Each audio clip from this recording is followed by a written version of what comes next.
Welcome to a video that can help you figure out if you need a game in 12 minutes or less. Good morning, afternoon, and evening, everybody. My name is MiAh the King, and I was reading a book on anti-gravity this morning. It was impossible to put down. Now then, thank you so much for clicking on this video. Today we're taking a look at a game just released on Steam called StarRupture, a first-person base-building game with lots of action, as well as being able to be played co-op. Developed and published by Creepy Jar, released in early access, and selling for $20. So, what even is this game, and is it worth our time and precious coin? Well, let's dive in and find out. So, you play as one of 4 characters, which you get to pick when starting a new game. The soldier, biologist, engineer, or scientist, which is kind of redundant, because isn't a biologist also a scientist?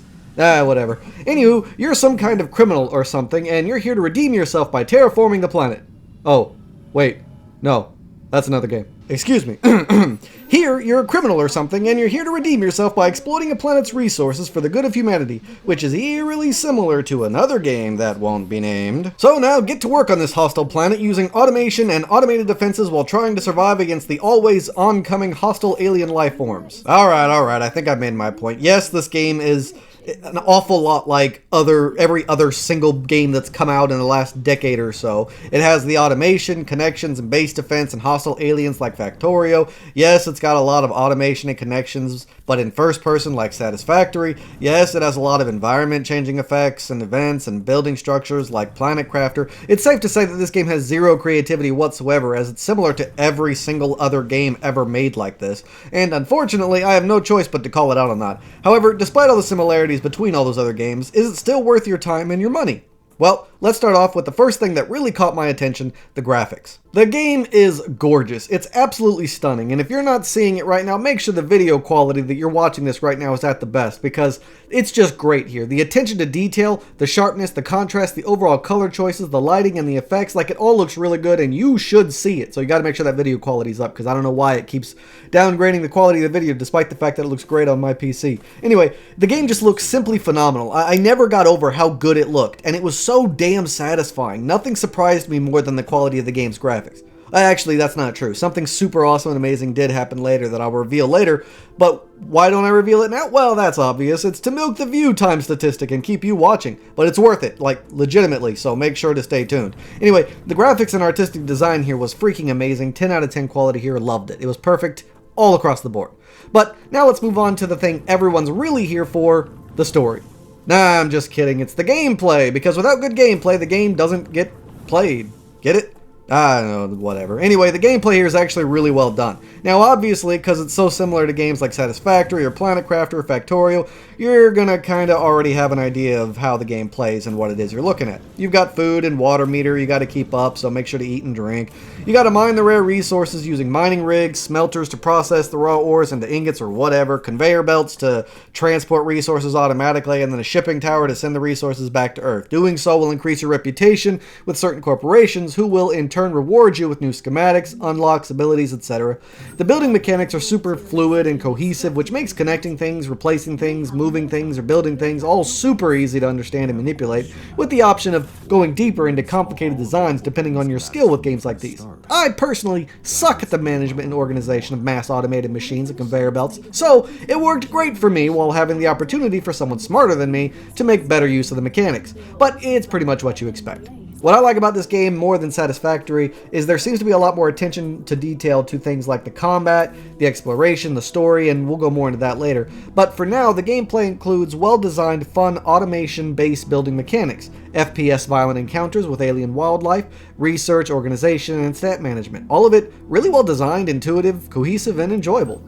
Next up, I'd like to talk about the sound design. The music is about average. I mean, it fits the theme, but it falls into the background and it's kind of forgettable. The sound effects are great though. From the mining to the shooting to the aliens, there's a lot of great sound design here. And there's even voice acting, though I can't tell if it's AI or not. The point is, there's plenty of it out there, from story events, your character reacting to something or informing the player of something, or just characters over comms shooting the shit. It's fairly well done too.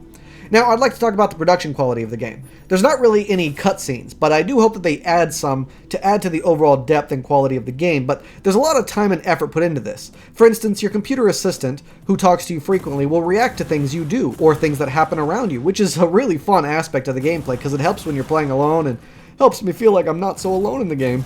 The characters on comms talking back and forth is realistic and immersive as well, but there's also plenty of bases out there for you to explore with their own history, story, items, and reactions from your computer assistant. And then there's this. I mean, look at it. Can you believe this is happening?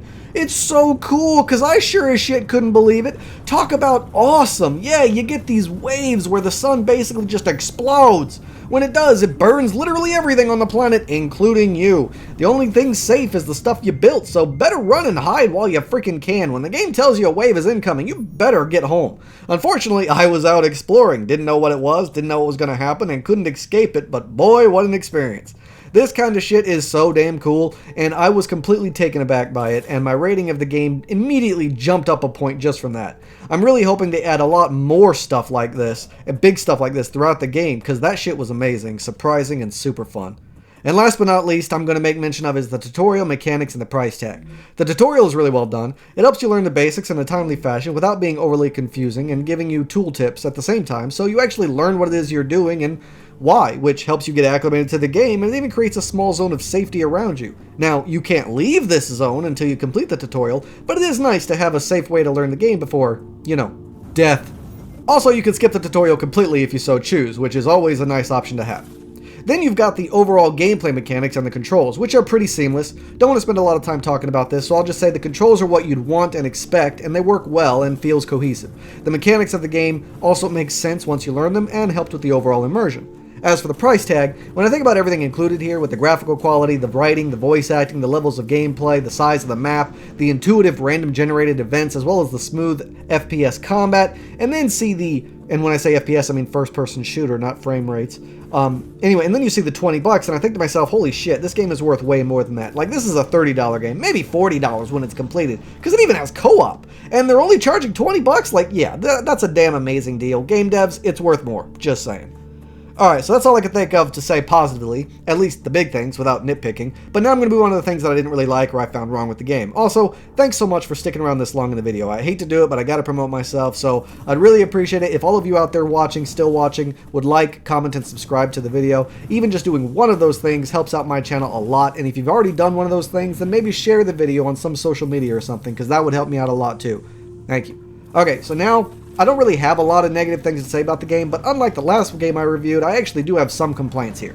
The first one is the user interface. It's a bit disorganized, with different sizes for different menus, and too small text without a way to change it, which is very frustrating. There's no marker to where your body and loot were left after dying, and hell, you can't even unlock a map of the area for quite a while due to it needing to be acquired through corporation research. The user interface could definitely use some polishing, as it just feels and looks awkward and awful while playing. It's a minor complaint, but still, it was so damn annoying trying to read, use, and navigate, and I really hope that they adjust that. And next up that bothered me was the game stability. I ran into quite a few issues in the game, nothing too serious mind you, but enough that I have to make mention of them. The biggest one being the frame rate dropping. It happened quite frequently and was very annoying. Then there was the screen tearing and the clipping issues, which also happened quite frequently, to the point I thought my computer was going to break. And then sometimes things just don't load in, or they were loading in improperly or meshing with other things. These kinds of bugs and glitches are everywhere. Now, the game's in early access, so bugs like these are to be expected, but hey, if we don't make mention of them now, then how are the game devs going to know what to fix? Luckily, nothing game-breaking was detected, at least by me, so hey, at least there's that. Like, it never crashed or froze on me, you know? And the last thing I'd like to briefly say is that this game is lacking in creativity or originality. I mean, come on, you all know it's true. It's just a culmination of every other first-person survival space game out there molded into one. There's nothing creative or original here. Even the damn aliens look similar to others from games. There's not even any wildlife on the planet, non-hostile at least not that I found. So it does hurt a bit from its lack of creativity, but for some that won't matter much. Regardless, I wanted to make a point of it, and if they really want this game to stand out and be unique, they're going to definitely need to add a lot more big stuff, like that sun explosion. More big stuff, like maybe you can actually terraform parts of the planet. Maybe there will be giant monsters walking around, I don't know, just something. But that's all I gotta say negatively about the game. In conclusion, I think this is a phenomenal game. I highly, highly recommend checking it out, so much so that I'm actually going to show this to my wife later and see if she wants to play it with me so we could play it together, because I really enjoyed it. I really liked it. They did so much right here that I'm more than willing to ignore its other issues just because I was enjoying myself so much and it was designed so well. All for a really affordable price too. And the big thing is, it's not just that it looks good or that it has a good idea, it also feels good to play. And in the end, it was fun. I was engaged and immersed, all while having fun, and that's basically the whole point of games in the first place. Since they did that right, I'm sold. As far as I'm concerned, big win. So yes, I highly recommend checking this game out. It's totally worth it. You're not getting ripped off, and it's nice and affordable as well, so definitely go check out this game immediately. But that's all the time I got for today, everybody. Thanks so much for watching. Sorry the video went on a bit longer than usual. Special thanks to those of you who stuck around to the end. If you have any questions or concerns, please let me know in the comments down below. Don't forget to like, share, and subscribe, and I can't wait to see you all again on my next adventure. So until then, I bid you all farewell.